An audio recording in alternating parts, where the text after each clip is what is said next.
Chapter 8, The Invisible Island. Well, you were right about one thing, Ruth Rose whispered to Josh. Mr. Pinkowski does have big feet. Yeah, but they still don't look as big as those footprints we saw, Dink whispered back. The kids were hiding behind the bushes near Ron's bait shop. Ron was standing in his yard, rubbing a cloth over a small green rowboat. Look at that boat, Josh said. It could be the one we saw out at the island. But I don't see any calamine lotion on him, Dink said, and he's not scratching. Just then, a black car pulled into the driveway. Ron waved as a man in a dark suit stepped out of the car. The man waved back, then leaned into the car and pulled out a box. On its side were written four words: Happy Heart Dog Food. Josh gasped. Do you see? Shh, whispered Ruth Rose. The kids watched as the man handed Ron the box. Ron turned and carried it into his shed. When Ron came out, he handed the box back to the stranger. The man put it on the seat of his car, then took out a checkbook. Quickly, he scribbled out a check and handed it to Ron. Finally, he climbed back in his car and drove away. Check out the license plate, Ruth Rose said. Dink read the plate. Bent? Bent?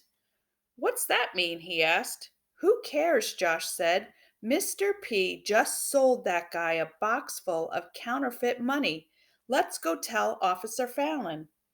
Josh, that box could have been full of dog food, Dink said. Dinkus, think, Josh said. Someone hid fake money in those same dog food boxes on Squaw Island. I say one of those guys is the counterfeiter.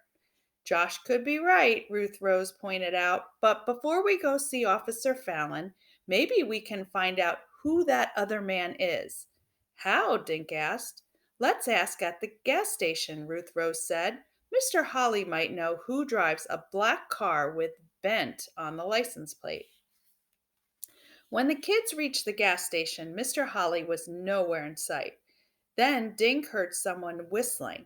The tune was coming from under a banged up red pickup truck. Mr. Holly, Dink said, is that you? A round, grease smudged face popped out from under the truck.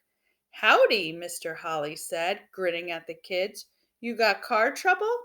Sort of, Ruth Rose said. Do you know who owns a car with bent on the license plate? Mr. Holly stood up and wiped his hands on a rag. Why is the car bent? He said, winking at Dink. Dink laughed. No, but we need to find the driver, he said. I found some money, Ruth Rose said. We think it might be his.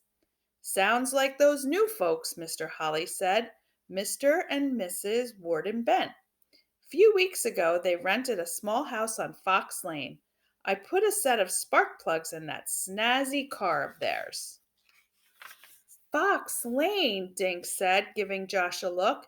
That's over by the river. Right-o, Mr. Holly said. Nice view of the water. Now, if you'll excuse me, this old truck needs my help. The kids thanked Mr. Holly and left the gas station. We know who the guy is now, Dink said, but we still can't prove he or Mr. P is a counterfeiter. But the box, Josh started to say. We don't know what was in it, Dink reminded him. Right, Ruth Rose said. Why don't we go to Mr. Bent's house and wait for him to come home? Maybe we can get a peek at the box when he goes in his house. Okay, but let's be careful, Dink said. I don't want to end up locked in the vault on Squaw Island.